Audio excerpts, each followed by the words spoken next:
Salam Planter Indonesia. Assalamualaikum warahmatullahi wabarakatuh. Di sore hari yang berbahagia ini, sebelum kembali ke rumah, izinkan Tebu Nul menjawab pertanyaan, Bang, kira-kira boleh nggak berbeda-beda varietas ditanam di lahan yang sama? Maka jawabannya adalah ya boleh saja, namun mengikuti sebuah aturan yang harus saya jelaskan dulu nih. Secara prinsip tidak ada masalah. Aturan yang pertama adalah kalau bisa menanam tanaman kelapa sawit dalam satu hamparan yang sama, mau beda varietas juga tidak masalah, tapi varietas tersebut adalah mendekati spesifikasinya. Spesifikasinya bidang apa? Spesifikasinya berkaitan dengan panjang pelepahnya. Ketika mau menanam kelapa sawit, maka kita diberikan sebuah aturan jarak tanam. Jarak tanam misalnya kalau seandainya jarak tanam yang normal, misalnya dengan segitiga sama sisi, dengan 9 kali 9 kali 9, kemudian jarak antar barisan tanaman itu menjadi 7,8 meter, maka cari panjang pelepah yang hampir sama, yang spesifikasinya hampir sama, sehingga nanti nanamnya tidak berbeda-beda gitu. Dan jangan pernah mencampur yang pelepah pendek dan pelepah panjang dalam satu hamparan, dan kita mengambil sebuah kesimpulan, misalnya nih, kesimpulan bahwa kita pakai yang pendek saja nih akan baik-baik saja. Tidak akan pernah baik-baik saja. Karena bahwa tanaman kelapa sawit membutuhkan jumlah sinar matahari atau paparan sinar matahari yang relatif besar. Semakin rapat sinar matahari, mungkin pada awal pertumbuhannya tidak ada masalah. Tidak ada masalah. Di 5 tahun sampai 0 sampai 5 tahun mungkin nggak ada masalah. Karena panjang pelepah optimum nanti di 6 tahun sampai ke 7 tahun baru akan kelihatan bahwa tuh terlalu rapat. Maka kemungkinan tanaman akan mengalami etiolasi adalah sangat mungkin sekali.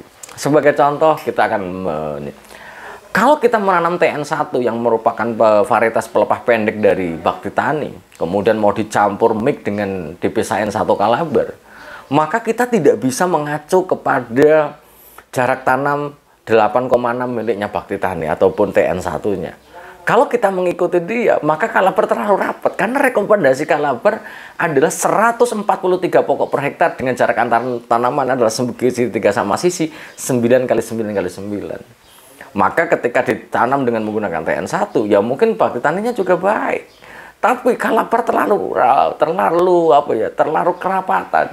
Mungkin pada awal mulanya itu akan baik-baik saja, Tapi begitu sampai pembentukan panjang pelepah yang optimum, inilah yang akan menjadi masalah. Semua tanaman akan mulai mengalami etiolasi yang berujung terhadap pengurangan jumlah buah yang muncul di tanaman kelapa sawit yang kita budidayakan.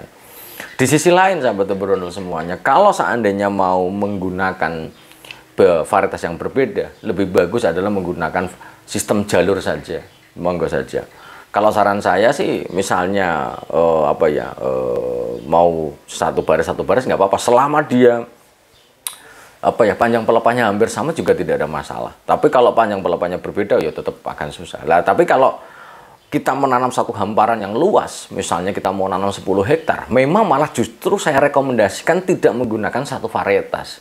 Bisa menggunakan 2 varietas, atau kita menggunakan 3 varietas. Misalnya pilihannya DPSN1 Kalabar, itu kemudian dikombinasikan dengan Lame Sokvindo misalnya, kemudian di PPKS-nya ada 540, ya nggak ada masalah, karena ketiga-tiganya rekomendasinya adalah 143 pokok per hektar yang ditanam dengan menggunakan segitiga sama sisi 9 kali 9 kali 9. Sehingga sahabat Tebu Nul semuanya harus memahami bahwa kelapa sawit itu ada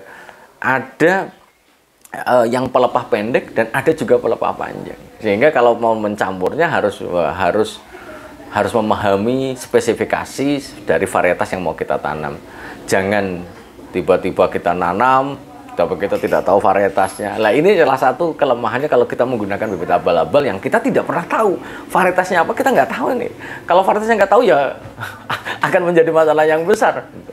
Sehingga sahabat Tebu Nul, kita harus memahami yang itu. Kemudian apa sih kelebihannya ketika kita menggunakan lebih daripada satu varietas? Kadang-kadang ada varietas tertentu, bibit unggul itu mungkin akan unggul di satu sisi, tapi kemungkinan akan memiliki kelemahan di sisi lain. Sehingga dengan misalnya ada yang tidak tahan terhadap penyakit akar misalnya, ketika diselang-seling, maka satu hamparan tidak akan rusak seluruhnya, akan terhalang oleh tanaman-tanaman yang tahan terhadap penyakit akar, ya semuanya akan baik-baik saja. Sehingga jangan menanam 10 hektar hamparan semuanya.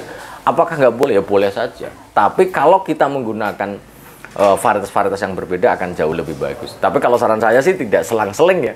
Kalau selang-seling selama spesifikasinya bagus sih nggak ada masalah. Tapi adalah misalnya kita 3 hektar, untuk bisa membandingkan produktivitasnya lebih bagus 2 hektar kalabar atau 3 hektar, kemudian 3 hektar 540, kemudian ada lame juga, nggak ada masalah. Tapi memang apa ya, kita harus mengacu kepada panjang pelepahnya. Dan apa ya, beginilah kalau misalnya dibalik lagi, Pak Pendi, seandainya saya menanam menggunakan TN1 pelepah pendek, atau misalnya ASD Bakri yang misalnya Temba, ASD Bakri yang pelepahnya pendek juga, kita kombinasikan dengan varietas yang pelepahnya panjang Yangambi, kemudian kita tanam dengan jarak tanam menggunakan Yangambi yang 9,2, apakah boleh? Ya boleh-boleh saja. Namun ketika 9,2 kali 9,2 kali 9,2 atau 9,4 kali 9,4 kali 9,4, kemudian pelepah pendek ditanam dengan jarak itu, ya tetap tidak ekonomis. Yang harusnya dengan pelepah pendek kita bisa sampai 150-an pokok per hektarnya. Kalau ditanam itu jadi 136, bahkan 130. Tapi secara individual tanaman TN1 ditanam dengan jarak tanam yang lebih lebar atau Temba yang lebih lebar, ya hasilnya akan lebih bagus per individu tanamannya. Tapi jumlah pohonnya akan sedikit.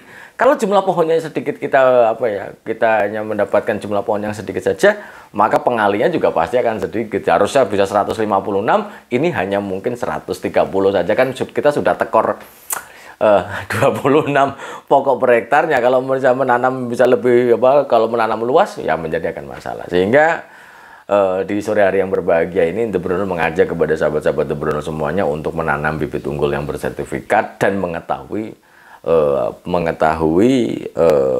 spesifikasi yang ada. Jangan sampai kita menanam kelapa sawit dan kita tidak mengetahui spesifikasi seperti apa ya kelapa sawit yang akan kita tanam. Dan kita juga berhak melihat dokumen-dokumen sebelum kita membeli bibit, untuk melihat dokumen-dokumen yang dimiliki oleh penjualnya, sehingga kita menanam kelapa sawit bukan membeli kucing dalam karung, tapi kita benar-benar tahu spesifikasi yang berada dari kelapa sawit yang mau kita tanam, sehingga penanamannya akan sempurna.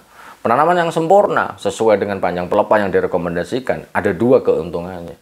Kita mendapatkan populasi yang optimum bukan optimum yang tetap berproduksi bagus tapi jumlahnya cukup banyak. Karena nanti akan berpengaruh, karena jumlah produktivitas tanaman kelapa sawit pasti akan ditunjang oleh 2 faktor. Yang pertama adalah populasi per hektarnya berapa, yang dikalikan jumlah produksi kelapa sawit per individualnya itu berapa. Sehingga nanti akan ketemu tonase per hektarnya berapa. Mungkin itu jawaban dari Entrepreneur di sore hari yang berbahagia ini. Semoga bermanfaat bagi saya, Anda, dan semuanya. Dan salam planter Indonesia. Assalamualaikum warahmatullahi wabarakatuh.